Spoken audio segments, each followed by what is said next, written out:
De acordo com o Cadastro Nacional de Adoção, 5.000 crianças estão em abrigos aptas para receber uma nova família. E aproximadamente 30.000 pessoas querem adotar. Destas, apenas 2.000 aceitam crianças com mais de 7 anos. De forma geral, aqueles que têm até 3 anos conseguem com mais facilidade encontrar um lar. A partir dessa idade, despertar o interesse de uma família fica cada vez mais difícil. O tema do fórum de hoje é adoção tardia. Recebemos no estúdio do nosso programa Soraya Kátia Rodrigues Pereira, presidente do Grupo de Apoio à Convivência Familiar e Comunitário Aconchego, e Karina Berardo, advogada especialista na área de família. Mas antes, vamos conhecer um pouco da história da família do João Nogueira. Desde o nosso namoro, nós sempre falamos sobre filhos, né? Eu queria ter 8. Talvez a gente ainda chegue lá. Em 2013, foi quando eu tinha um trabalho, na época então, na Unidade de Internação do Plano Piloto, no antigo CAG, e fui assumir no contrato, trabalhar com adolescente institucionalizado, que vivia no abrigo. E nesse trabalho com esse adolescente, né, que tinha algumas questões com socialização, a Eduarda participava dos nossos trabalhos, que tinha uma proposta lúdica. Aí o Eduardo começou a aparecer também, e a Tamara, e a gente foi se apaixonando. Aí no primeiro momento nos tornamos padrinhos afetivos, né, das crianças. Um pouco da história deles foi muito sofrida, né, foi de negação de direitos, né, e de negligências. E hoje a nossa felicidade dependeu disso. Então, acho que o principal elo é que o amor pode restaurar, né, essas trajetórias, né, e nós dividimos, né, eu acredito que todas as lágrimas que a gente derramou, as que a gente ainda vai derramar, elas não estão conectadas pelo sangue, né, pelo DNA, mas elas estão conectadas por uma coisa, pelo amor, né. E eu acho isso muito maravilhoso, porque quando o carinho é questionado por um filho biológico, se coloca assim, mesmo onde você estiver, você vai ser nosso filho, porque o nosso sangue corre, né, tá em você.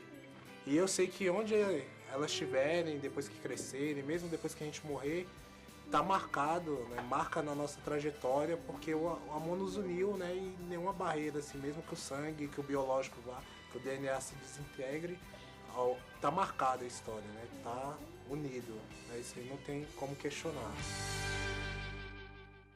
E eu comecei trazendo números, e incomoda muito você ver que os números de uma conta que não vai fechar, né? Quando que a gente vai começar a fazer essa conta bater, dar um empate? Antigamente,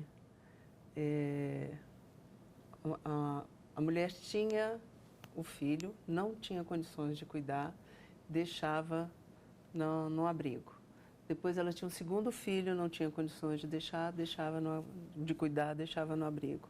Tinha um terceiro filho, não tinha condições, deixava. E as crianças iam ficando, grupos de irmãos e tal.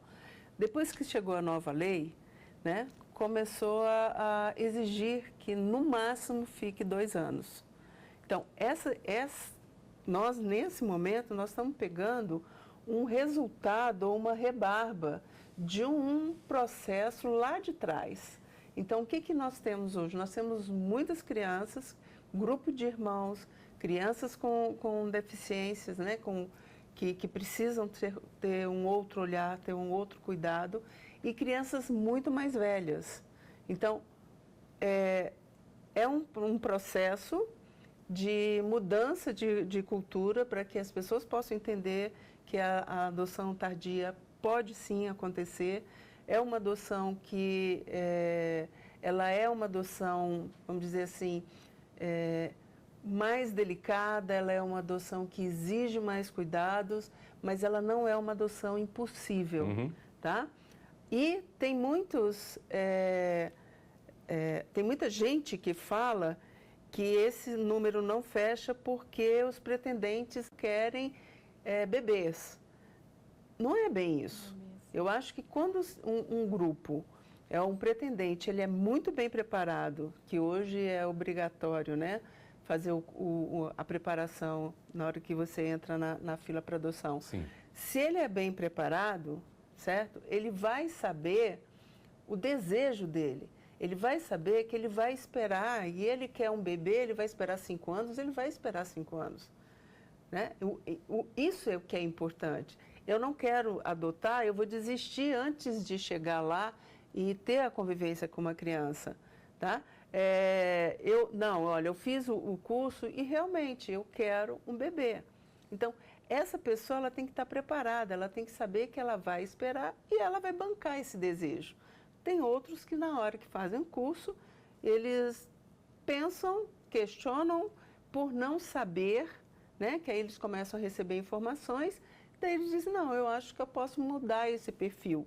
Então, não dá para a gente colocar só a culpa no desejo desses pretendentes. É todo um contexto que faz com que nós, nesse momento, né, que a gente tenha uma quantidade, né, que não bate. Tem muitos pretendentes e tem poucas crianças. Né, são vários detalhezinhos que precisavam ser analisados. E é legal você focar isso. Sempre se discute o momento certo em que você tem que tirar essa criança da família, desistir daquela tentativa de colocar novamente com a mãe, com o pai, com a avó, com o tio e falar, olha, realmente não dá, agora vai para a adoção. Quando isso leva algum tempo, começa a dificultar a vida das crianças, quanto que precisa ter de tempo? Dá para se colocar isso na legislação? Então, isso já está previsto na legislação. A lei fala em 2 anos, criança institucionalizada. Se ela está há 2 anos, ela não pode permanecer. É muito tempo? Ou é razoável? Não, sob o ponto de vista da criança, eu acho que 1 dia já é muito tempo, né? Mas nós temos que ser um pouco racionais nessa hora. É uma lei, tem que seguir regras, você tem que se cercar de um cuidado para encaminhar essa criança ou para uma nova família ou para reintegrá-la na família de origem. Então, você precisa realmente de um tempo mínimo, né, para que isso se dê de forma segura, porque sempre o que a gente tem que ter em mente é o bem-estar da criança. Então, eu não sei exatamente quais foram os critérios utilizados para chegar nesses 2 anos, mas eu imagino que tenha sido a junção da justiça, da possibilidade da justiça efetivar isso e a análise do bem-estar de uma criança até os 2 anos. Como eu estava falando, pode ficar 2 anos institucionalizada, depois tem que decidir dar um destino para essa criança. Ela não pode ficar ali no abrigo eternamente. Isso é uma medida temporária.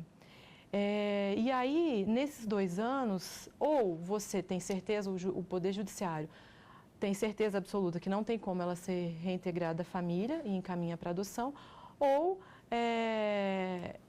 infelizmente, isso não acontece e essas crianças continuam ali nessa busca de chegar nessa decisão. De uma forma geral, a senhora acha que esse desequilíbrio acontece em todo o país?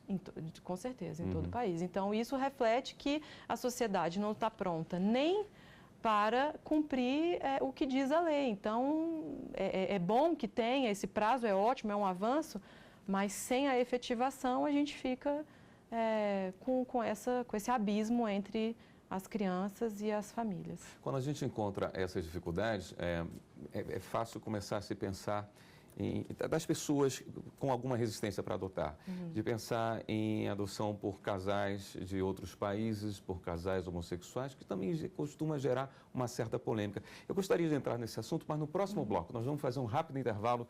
Voltamos já com o programa Fórum. O Fórum está de volta e a nossa conversa hoje é sobre adoção tardia e a legislação brasileira sobre esse tema. Eu gostaria de voltar com a Soraya. Qual a sua opinião sobre a adoção de crianças de idade mais avançada por casais homossexuais ou casais de outros países? É mais fácil conseguir convencer esses grupos de que uma adoção tardia é viável? Quando os pretendentes eles são preparados, eles aceitam a adoção tardia. Né? Eles apostam na adoção tardia, porque a adoção tardia é buscar, tá, uma família para uma criança. Não é uma criança, né, para uma família. Então, adoção em si é isso. Você tem que buscar uma família para aquela criança. E quando você, né, tem uma criança um pouco maior, essa criança também ela está no bolo. Ela está fazendo parte dessa vinculação. Então, em questão de casais, tá? Nós não temos dificuldade nenhuma com casais homoafetivos.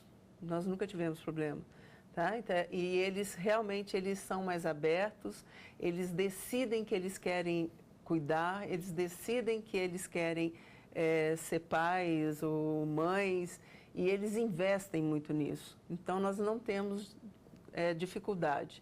Em relação a casais de outros países, é adoção internacional. Então, aí é um outro braço, porque a criança, para ir para uma adoção internacional, tem todo um contexto, né? O caminho é totalmente diferente. Essa criança precisa primeiro passar, né?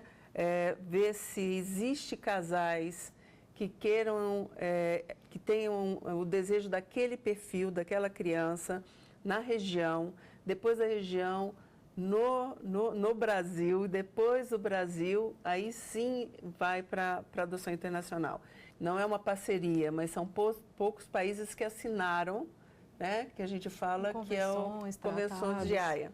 Então, esses países, eles vêm, os pretendentes, eles vêm para o Brasil, e aí eles têm um período de convivência, eles voltam com essa criança, isso precisa ser muito bem trabalhado, eles precisam, o Brasil precisa ter essa ligação com esse país. Mas no interesse, na visão da senhora, não é necessário se buscar esses caminhos para se resolver o problema da adoção tardia? Não, porque vai acontecer. Se a gente tiver um bom trabalho aqui no Brasil, a gente não precisa da adoção internacional. O problema é que nós já tivemos um gargalo lá atrás.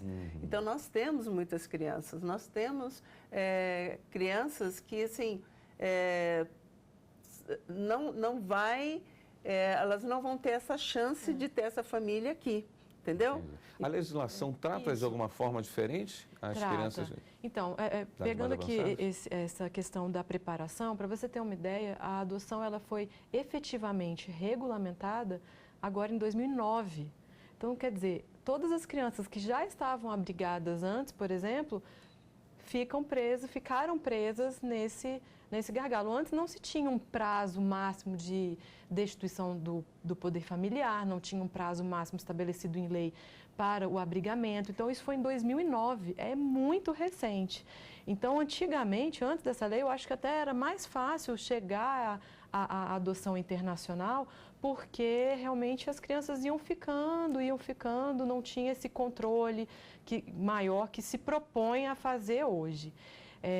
Com relação à sua pergunta de legislação específica, dentro do ECA, do Estatuto da Criança e do Adolescente, e da Lei 2010 de 2009, que regulamentou efetivamente a adoção, trata da adoção internacional, com artigos próprios, com regras específicas, dentro desse conjunto de normas que trata do direito das crianças e do adolescente. Mas para a nossa adoção aqui no Brasil, tem um tratamento diferenciado para a criança que está com 1 ano e a criança que já está com 10? Não, não tem. O que lei, tem, que a gente batalha muito, é a licença maternidade. Isso sim, né?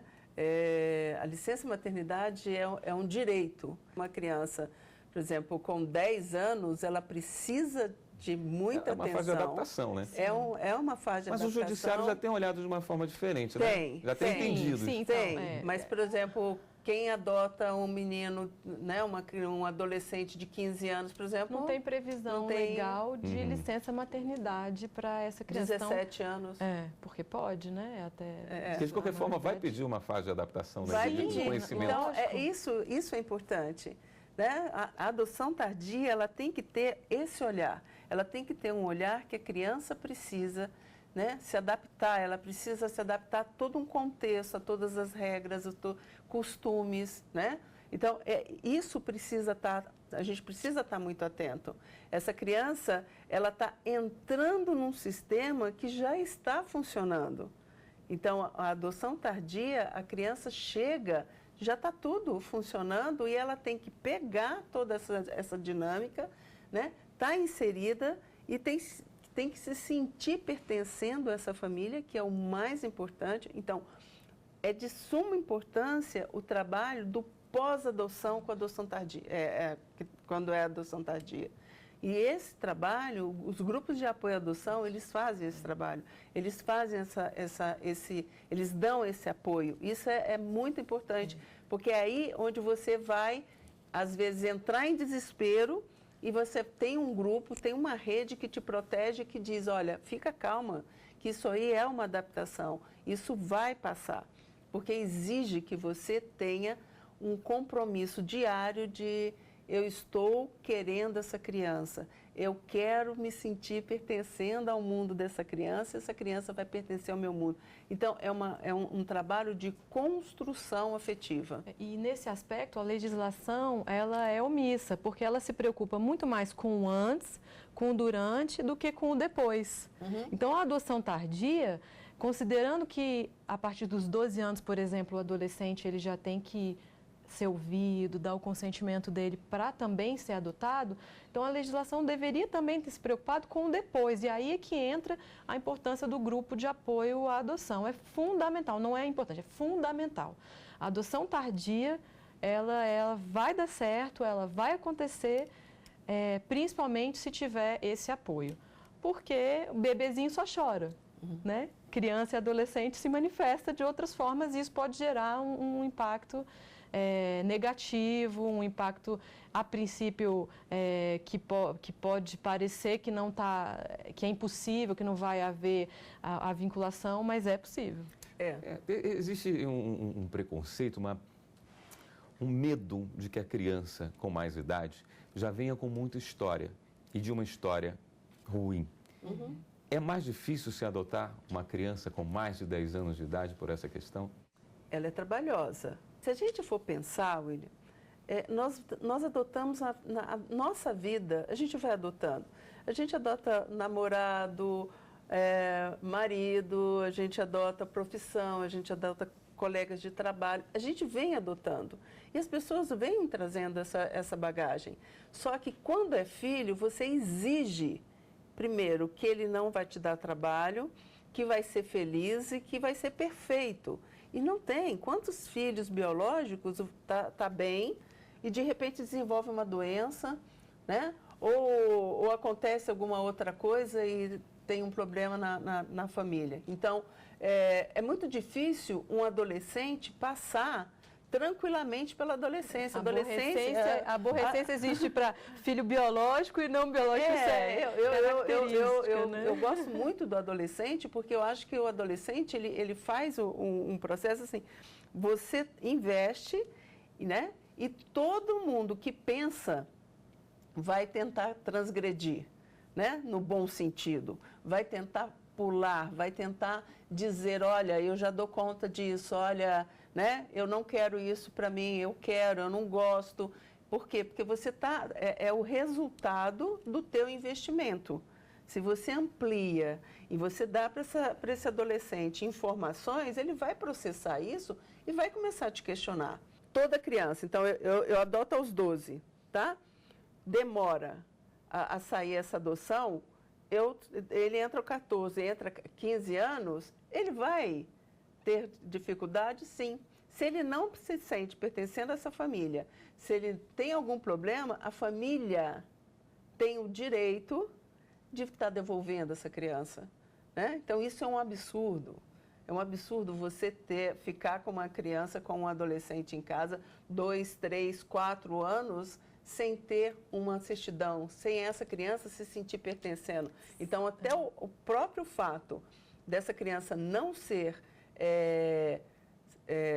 registrada como nome filho, dela como sobrenome, foi alterado, quer dizer, faz com que ela tenha um comportamento que muitas vezes, né, passa a ser arredio, porque por lei ela ainda não está inserida nesta família. Então, são várias coisinhas que você diz assim, demora, né? A adoção tardia tem esses detalhes, ela tem essas nuances, mas é uma adoção que é possível e normalmente é uma adoção muito festejada, porque você se sentir pertencendo, você se sentir entrando na vida dessa criança, desse adolescente, né? E ele entrando na tua vida é muito legal, sabe? É uma coisa que é fantástica. Quem vive isso realmente é um processo. Eu costumo dizer que filho não sai da gente, filho entra. Ele entra cada dia um pouquinho, né? E que quando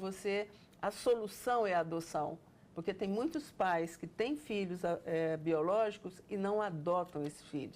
E nós temos um problema sério social com filhos que não são adotados porque eles não são adotados afetivamente. Então, a solução é a adoção. Karina, nós estamos chegando no final do programa. Eu queria que antes você contasse para a gente, você que tem uma experiência por conhecer a legislação e também por conhecer a prática de quem busca adotar. Em qual momento você se sentiu incomodada por ver que mesmo com todo o seu conhecimento da legislação, ela dificultou a sua busca por uma adoção? O fato de eu ter conhecimento me ajudou muito, né? Porque eu pude, com um pouco mais de propriedade e energia, exigir e ir atrás dos direitos dos meus filhos, né? Porque não são os meus direitos, são os deles. Então, isso me ajudou muito. E me ajudou também o fato de eu conhecer os grupos de apoio, de fazer parte e de, em todos os momentos de dúvida como mãe, recorrer aos grupos de apoio. E mais, o grupo de apoio, ele, na minha primeira adoção, ele fez com que eu mudasse o meu perfil.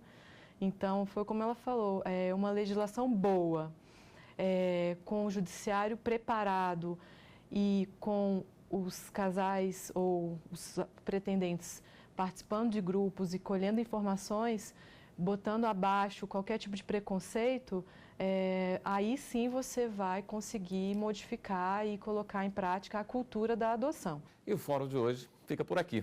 Nós conversamos sobre adoção tardia e legislação brasileira. Quem nos ajudou na discussão foi Soraya Kátia Rodrigues Pereira, presidente do Grupo de Apoio à Convivência Familiar e Comunitário Aconchego, e Karina Berardo, advogada especialista na área de família. Quer participar do nosso programa? Envie sua sugestão para o e-mail forum@stf.jus.br. E você também pode rever esta e outras entrevistas no site. É só acessar tvjustiça.jus.br. Até o próximo programa.